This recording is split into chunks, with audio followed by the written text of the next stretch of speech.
ito'y aking tatalikdan upang si Kristo'y makamtan bilang tanging pakinabang.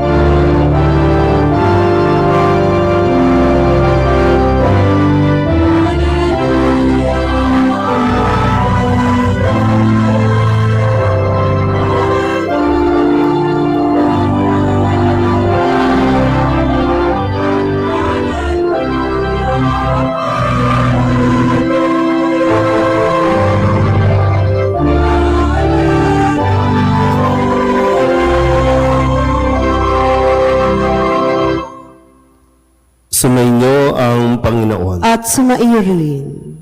Ang mabuting balita ng Panginoon ayon kay San Lucas. Papuri sa iyo, Panginoon. Noong panahong iyon, samantalang naglalakad sina Jesus at ang kanyang mga alagad, may taong nagsabi kay Jesus, "Susunod po ako sa inyo kahit saan." Sumagot si Jesus, "May lungga ang asong gubat at may pugad ang ibon. Ngunit ang anak ng tao'y wala man lamang matulugan o mapagpahingahan." Sinabi ni Jesus sa isa, "Sumunod ka sa akin."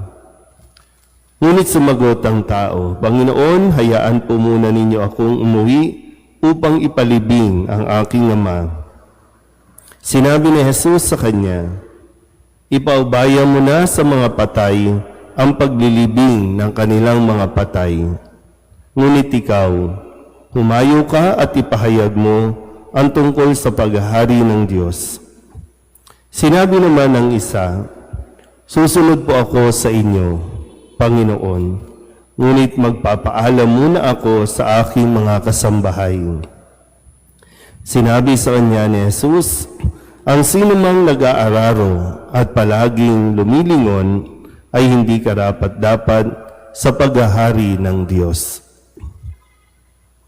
Ang mabuting balita ng Panginoon. Pinupuri ka namin, Panginoong Heso Kristo.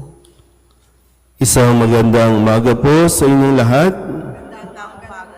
Ngayon po ay Miyerkules ng ika-26 na linggo sa karaniwang panahon.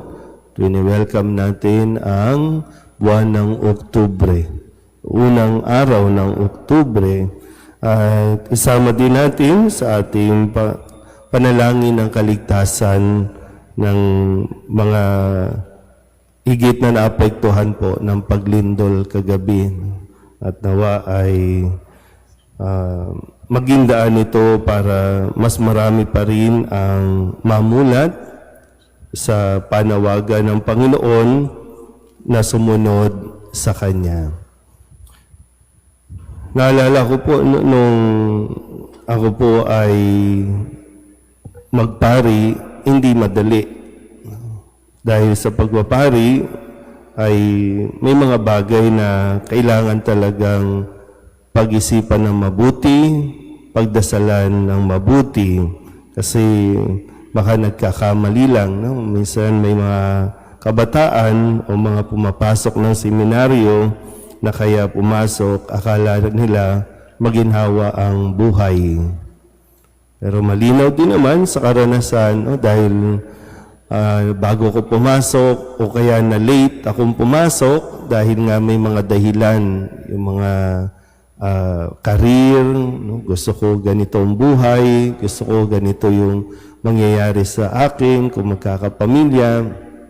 Kaya naudlot ng naudlot, bagamat marahil pinahintulot pa rin ng Panginoon na maranasan muna ang buhay sa mundo, maranasan muna paano umako ng responsibilidad sa pamilya, pero lahat naman ng ito ay paraan na ng Diyos para matuto ako sa buhay na aking pong papasukin. At totoo naman, hindi madali.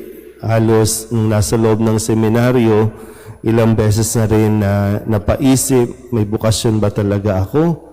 Sa hirap na mag-aral, bumabagsak pa rin sa mga subjects, tapos magkakaproblema ka pa sa mga ka-community, sa mga kasama sa seminaryo.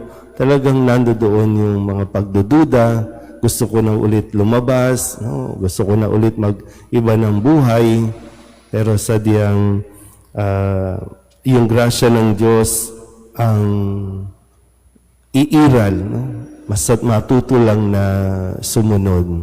Pero malinaw dito sa ating ebanghelyo, kung tayo po ay susunod kay Kristo, dapat alam natin kung ano ang ating pinapasok. Kung susunod tayo kay Kristo, hindi ginhawa ang hanap natin.